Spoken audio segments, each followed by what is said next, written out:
Hey everyone, dealing with Phoenix Real Estate Guy here for another edition of Ask T. Preg, which stands for Ask the Phoenix Real Estate Guys.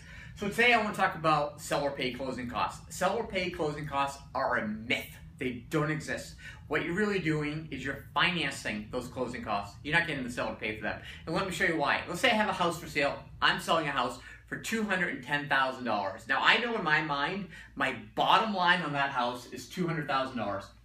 I'm not going to accept or sell for a penny less than that. So let's say I get an offer for $203,000 with 3% closing costs. Am I going to accept this offer? Well, I like the $203,000, but with the 3%, that's roughly $6,000. I'm getting $197,000 for the house. As a seller, I'm not going to accept this deal. It's not what I want. What I'll do is I will counter with either $206,000 in 3% closing costs or $203,000 with 1.5% closing costs. Both those are going to get me to my number of $200,000. So really, if the buyer had come to me and said, okay, and counter said, okay, I'll give you $200,000 with no closing costs, I'll accept that.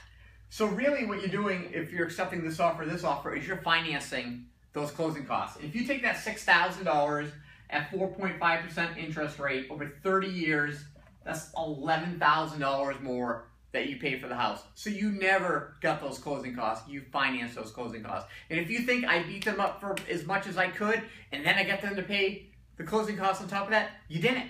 Because the seller has a bottom line. Maybe you weren't at their bottom line. Maybe you think you were, but you weren't.